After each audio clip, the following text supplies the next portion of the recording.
Hello learners. Last time हमने aldol condensation reaction देख ली थी तथा इसका मैकेनिज़्म देख लिया था। एल्डोल कंडेंसेशन रिएक्शन के मैकेनिज़्म के ही समान निम्न तीन अभिक्रियाएं भी की जा सकती हैं। यह तीन अभिक्रियाएं कौन कौन सी हैं? नॉनेजल रिएक्शन, पर्किन रिएक्शन तथा क्लेजन कंडेंसेशन रिएक्शन। अगर आपको एल्डोल कंडेंसेशन रिएक्शन का मैकेनिज़्म समझ में आ गया है तो आप यह तीनों रिएक्शन आसानी से कर सकते हैं। तो इन सभी रिएक्शन में एक जनरल मैकेनिज़्म है, मीन्स सभी रिएक्शन एक जनरल मैकेनिज़्म को फॉलो करती हैं। जैसा कि आपने एल्डोल कंडेंसेशन रिएक्शन में देखा था, तो मैकेनिज़्म में क्या होगा, स्टेप फर्स्ट में जितने भी रिएक्शन हैं इन सभी की रिएक्शन के मैकेनिज़्म में स्टेप फर्स्ट में क्या होगा, आपका जो कैटेलिस्ट है वो क्या हो जाएगा, आयोनाइज हो जाएगा, मीन्स दो भागों में टूट जाएगा। तो फॉर एग्जांपल अगर आपके पास NaOH है तो Na+OH- के रूप में टूट गया। अब सेकंड स्टेप में क्या होगा कि यह जो बेस फर्स्ट स्टेप में निकला है यह क्या करेगा, किसी एक रिएक्टेंट से प्रोटॉन क्या कर लेगा, एक्सेप्ट कर लेगा। किसी एक रिएक्टेंट से प्रोटॉन एक्सेप्ट करके क्या बना लेगा, एनायन बना लेगा। थर्ड स्टेप में क्या होगा, यह जो एनायन बना है ये क्या करेगा, दूसरे रिएक्टेंट पर क्या कर देगा, अटैक कर देगा। दूसरे रिएक्टेंट के कार्बोनिल कार्बन पर अटैक करके एक नया कंपाउंड बना लेगा। अब स्टेप थर्ड में जो एनायन बना है, स्टेप थर्ड में जो एनायन बना है वो क्या करेगा, स्टेप सेकंड में बने बाय प्रोडक्ट से, स्टेप सेकंड में बने बाय प्रोडक्ट से क्रिया करके क्रिया करके उत्प्रेरक का निर्माण करेगा। मीन्स यहाँ इस स्टेप में क्या होगा, आपका जो कैटेलिस्ट है वो क्या हो जाएगा, रीजनरेट हो जाएगा। मीन्स स्टेप फोर्थ में क्या होगा, आपका जो कैटेलिस्ट है वो रीजनरेट हो जाएगा। इसे हम इन सभी स्टेप्स को हम नॉनेजल रिएक्शन के मैकेनिज्म में अच्छे से समझेंगे। तो आज हम बात करेंगे नॉनेजल रिएक्शन की। उसके बाद हम देखेंगे पर्किन रिएक्शन तथा उसके बाद हम देखेंगे क्लेजन कंडेंसेशन रिएक्शन। याद रखिए इन सब का मैकेनिज्म बहुत ही महत्वपूर्ण है। अगर आपको एक रिएक्शन का मैकेनिज्म समझ में आ गया तो आप चारों रिएक्शन आसानी से कर सकते हैं। Today we will see Knoevenagel reaction. इस रिएक्शन में क्या होता है कि कोई भी एल्डिहाइड या ketone active methylene group containing compound के साथ क्षार की उपस्थिति में, एल्डिहाइड अथवा कीटोन किसी active methylene group containing compound के साथ क्षार की उपस्थिति में क्रिया करके अल्फा बीटा अनसेचुरेटेड कंपाउंड का निर्माण करते हैं। तो यह जो अभिक्रिया होती है इसे हम क्या कहते हैं, नॉनेजल अभिक्रिया। फॉर एग्जाम्पल, इसका एक सिंपल सा एग्जाम्पल है,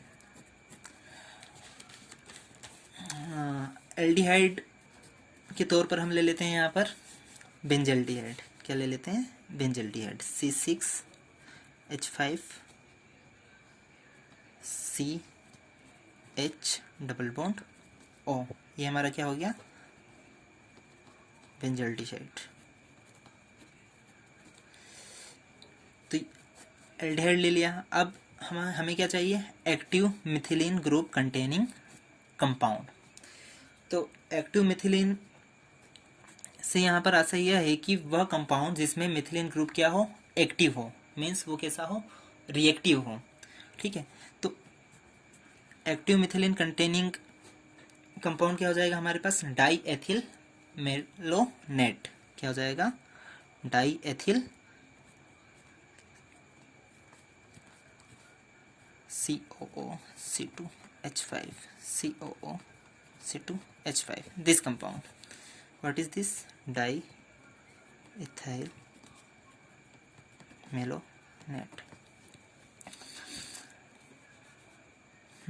डाई इथाइल मेलोनेट इसमें यह जो ग्रुप है CH2, C single carbon means methyl, तो यह जो ग्रुप है इसे हम क्या कहते हैं, एक्टिव मिथिलीन ग्रुप।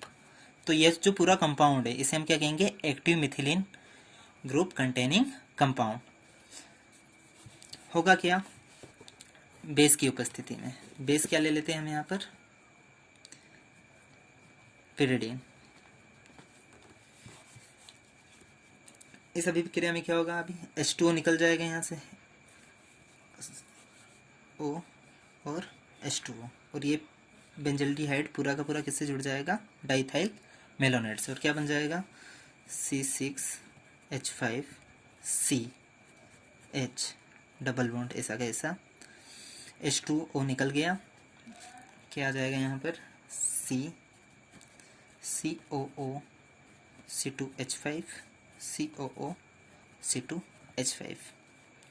अब यह जो कंपाउंड बना है इसे क्या, इसका क्या हो जाएगा, हाइड्रोलिसिस हो जाएगा, मीन्स वाटर की प्रेजेंस में यह जो कंपाउंड है ये क्या हो जाएगा, टूट जाएगा। वाटर में क्या होता है, H और OH, H2O, या इसे हम ऐसे भी लिख सकते हैं HOH। तो यह कुछ इस प्रकार से टूट जाएगा, यहाँ पर 2 वाटर मॉलिक्यूल्स आएंगे और HOH HOH,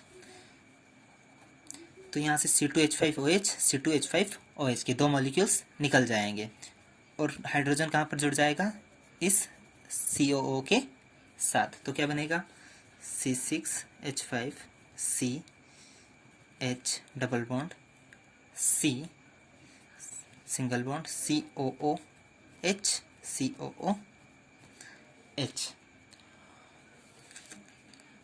कितने मॉलिक्यूल्स लिए थे हमने वाटर के, 2। अब इस कंपाउंड को अगर हम क्या करेंगे, गर्म करेंगे, ये क्या है, एक डाई कार्बोक्सिलिक एसिड है।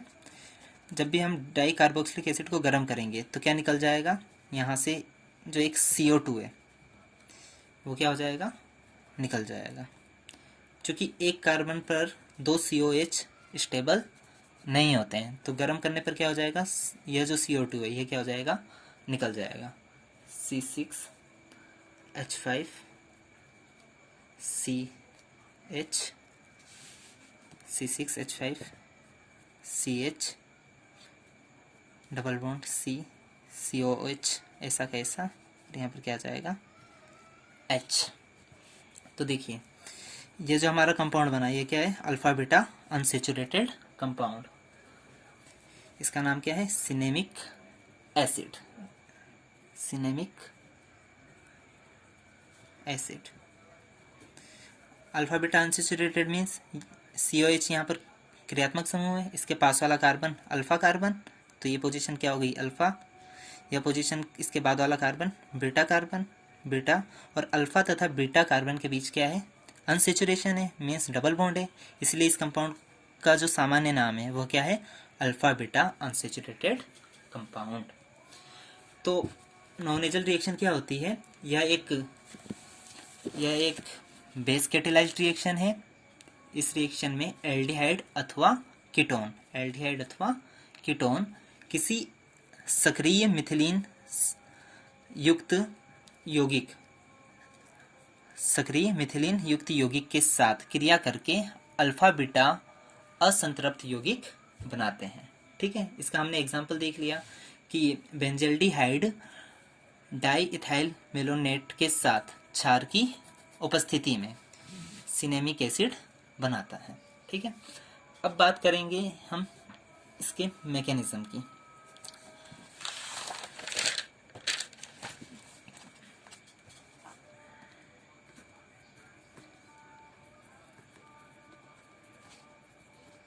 मैकेनिज्म, तो मैकेनिज्म काफ़ी सामान्य है। Same as aldol condensation reaction. Step first में क्या होगा, जो आपका कैटेलिस्ट है वो क्या हो जाएगा, आयोनाइज हो जाएगा। यहाँ पर कैटेलिस्ट हमने क्या लिया है, पिरिडीन। तो पिरिडीन को हम यहाँ पर किससे रिप्रेजेंट कर रहे हैं, BH। तो BH क्या हो जाएगा, आयोनाइज हो जाएगा, B minus and H plus. Second step में क्या होगा कि जो बेस हैं वह क्या करेगा, आपके पास दो रिएक्टेंट है, तो दो रिएक्टेंट में से जो आपका एक्टिव मिथिलीन कंटेनिंग कंपाउंड है उससे रिएक्ट कर लेगा। तो ये बी माइनस क्या करेगा स्टेप सेकंड में, बी माइनस जो आपका active methylene compound containing compound है डाईइथाइल मेलोनेट CH, इसे इस प्रकार से लिख सकता हूँ CH2 को COO C2H5 COO C2H5, यह ऐसा का ऐसा। यह क्या करेगा, यह जो बेस है यह क्या करेगा, इस प्रोटॉन को एक्सेप्ट कर लेगा। क्या कर लेगा, इस प्रोटॉन को एक्सेप्ट कर लेगा। अब यहाँ से H प्लस निकला तो इस कार्बन पर क्या आ जाएगा, नेगेटिव चार्ज आ जाएगा। तो क्या बन जाएगा, C इस कार्बन पर क्या आ जाएगा, नेगेटिव चार्ज। इस कार्बन के साथ एक हाइड्रोजन है COO C2H5 COO C2H5। तो यहाँ इस स्टेप में क्या बना आपका, कार्ब एनायन। अब थर्ड स्टेप में मैंने क्या बोला, यह जो एनायन बनेगा यह क्या करेगा, हमारे पास दो रिएक्टेंट है, यह एनायन क्या करेगा, आपके पास जो दूसरा रिएक्टेंट है उस रिएक्टेंट में क्या है, कार्बोनिल ग्रुप है। और कार्बोनिल ग्रुप का जो कार्बोनिल कार्बन होता है वो कैसा होता है, मीन्स उस पर क्या होता है, पार्शियल पॉजिटिव चार्ज होता है। तो यह जो कार्ब एनायन बना है उस कार्बोनिल कार्बन पर आसानी से अटैक कर सकता है। One more thing here, B minus ने क्या करा, यहाँ से प्रोटॉन एब्स्ट्रैक्ट कर लिया तो यहाँ पर क्या बन जाएगा, BH। इसका भी मेन रोल है। अब स्टेप थर्ड में हम देखेंगे कि जो स्टेप सेकंड में एनायन बना, स्टेप सेकंड में जो एनायन बना वो क्या करेगा, दूसरे रिएक्टेंट से क्रिया कर लेगा। दूसरा रिएक्टेंट क्या है हमारे पास, बेंजल्डिहाइड C6H5 CHO CHO। अब यह एनायन क्या करेगा, इस कार्बोनिल कंपाउंड के कार्बोनिल कार्बन पर क्या कर देगा, अटैक कर देगा। तो यह जो एनायन है COO C2H5 COO C2H5, यह क्या करेगा, यह एनायन इस कार्बोनिल कार्बन पर अटैक कर देगा। अब यह दो इलेक्ट्रॉन्स कहाँ चले गए, इस कार्बन के पास। इस कार्बन के पास क्या हुई, इलेक्ट्रॉन डेंसिटी बढ़ी, तो बंध के जो इलेक्ट्रॉन है वो कहाँ शिफ्ट हो जाएंगे, ऑक्सीजन के ऊपर। कहाँ शिफ्ट हो जाएंगे, ऑक्सीजन के ऊपर। और हमें क्या मिलेगा, C6H5 CHO। ऑक्सीजन के ऊपर क्या आ जाएगा, देखो इस एनायन ने इस कार्बन पर अटैक किया, बंद के इलेक्ट्रॉन कहाँ चले जाएंगे, ऑक्सीजन के पास, मीन्स O नेगेटिव। यह कार्बन इस कार्बन के साथ जुड़ गया, तो यह जो कार्बन है यह इस कार्बन के साथ जुड़ जाएगा, CHCOO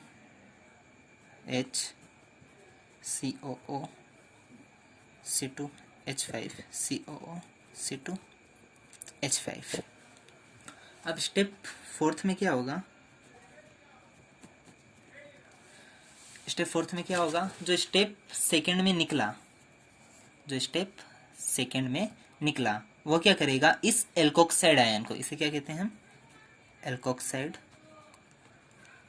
आयन, एल्किल और oxide, so this is alkoxide ion. तो स्टेप सेकंड में जो BH निकला वो क्या करेगा, इस एल्कोक्साइड आयन से क्रिया करेगा, और क्रिया करके क्या करेगा, B माइनस निकल जाएगा। क्रिया करके क्या करेगा, B माइनस निकल जाएगा। तो इसमें क्या हो जाएगा, C6H5 C single bond O minus HCH COO C2H5 COO C2H5, ऐसा का ऐसा, प्लस जो स्टेप सेकंड में निकला वो आएगा, क्या निकला, BH।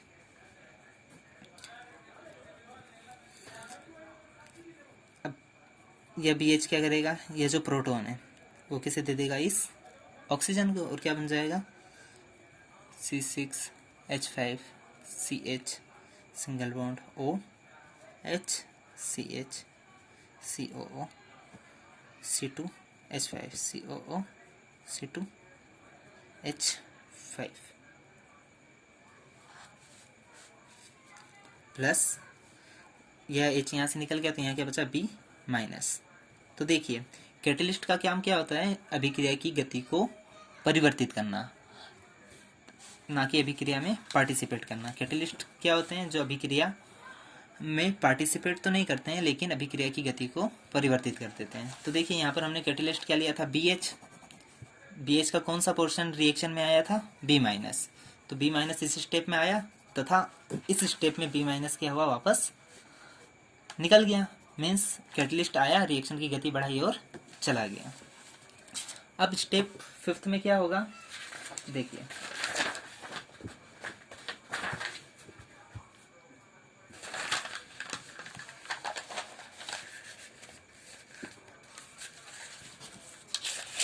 स्टेप 5 में क्या होगा,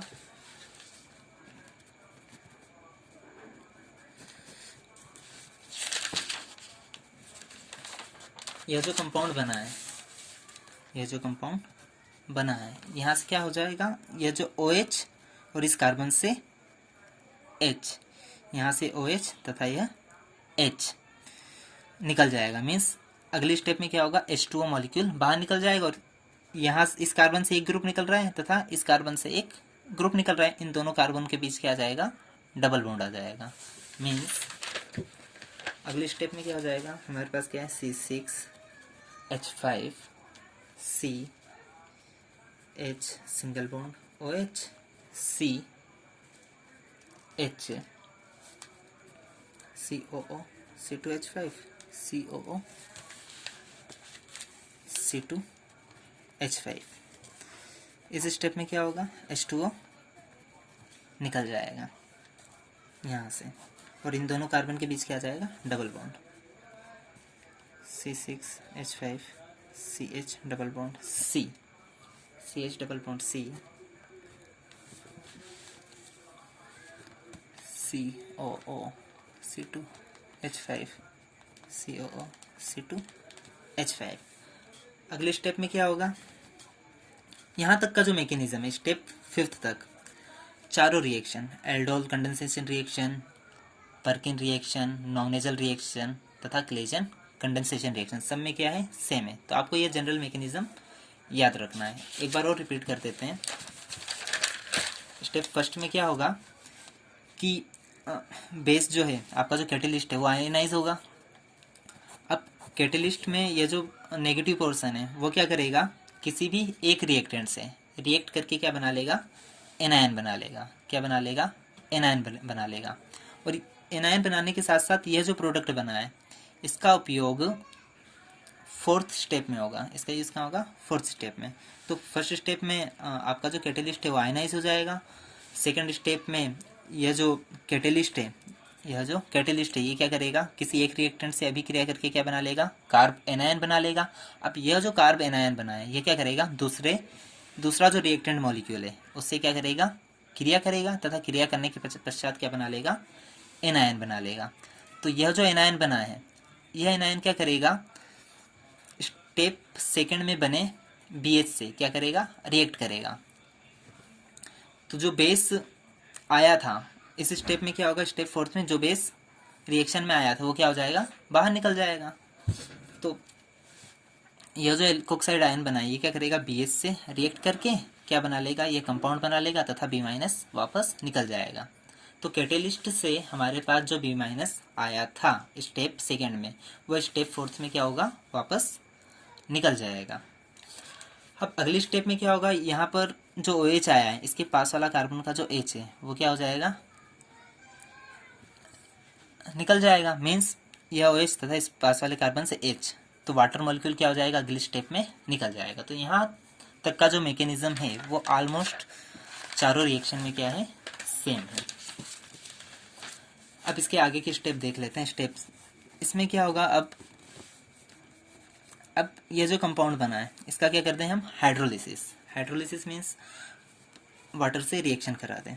H2O, कितने वाटर मॉलिक्यूल ले लें यहाँ पर हम, 2। H2O को इस प्रकार से लिख सकते हैं, HOH HOH। तो यहाँ से क्या निकल जाएगा, C2H5OH C2H5OH। तो 2 मॉलिक्यूल किसके निकल जाएंगे, C2H5OH के। और ये जो H है, वाटर का जो H है, वो यहाँ इस COO के साथ जुड़ जाएगा। मीन्स अगले स्टेप में क्या बन जाएगा, C6H5 single bond CH double bond C single bond COOH COOH। अब अगले स्टेप में क्या होगा, यहाँ पर देखिए एक ही कार्बन पर 2 कार्बोक्सिलिक ग्रुप हैं।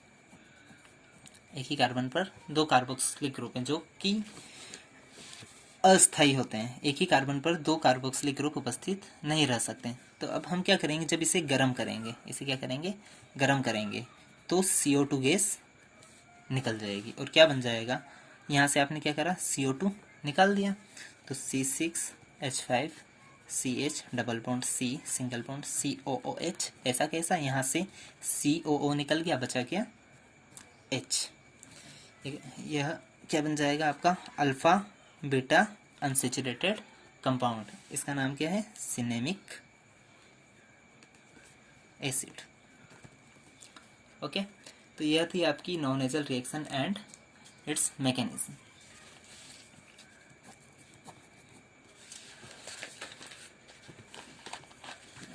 कुछ बेसिक चीज़ों की बात कर लेते हैं। एल्डिहाइड और कीटोन दोनों में क्या होता है, कार्बोनिल समूह होता है। मीन्स जनरल फार्मूला में यहाँ पर कीटोन का लिख देता हूँ, C डबल बॉन्ड R। यह क्या है, एक जनरल फार्मूला है कीटोन का। आपने देखा होगा रिएक्शन में जो भी एनायन बनता है वो क्या करता है, इस कार्बन पर अटैक करता है। इस पर अटैक करने का कारण क्या है कि यह जो ऑक्सीजन है यह कैसा होता है, इलेक्ट्रोनेगेटिव। मीन्स बंद के इलेक्ट्रॉन को अपनी ओर खींचने की इसमें क्षमता होती है। और कार्बन क्या है, ऑक्सीजन की तुलना में कम इलेक्ट्रोनेगेटिव है। तो जो बंद के इलेक्ट्रॉन है वो किसके पास जाएंगे, जिसकी इलेक्ट्रोनेगेटिविटी ज़्यादा है। तो इलेक्ट्रोनेगेटिविटी ऑक्सीजन की कार्बन की तुलना में ज़्यादा होने के कारण कार्बन के ऊपर क्या आ जाता है, पार्शियली धनावेश आ जाता है, आंशिक धनावेश आ जाता है, तथा ऑक्सीजन के ऊपर क्या आ जाता है, आंशिक ऋणावेश। अर्थात यह जो कार्बन है इस पर अब कौन अटैक कर सकता है, इसके ऊपर अगर धनावेश है तो ऋणावेश। तो इसीलिए चाहे एल्डिहाइड हो या कीटोन हो, वो क्या करेंगे, उनका जो कार्बोनिल कार्बन है, इस कार्बन को हम क्या कहते हैं, कार्बोनिल कार्बन। वो कैसा होता है,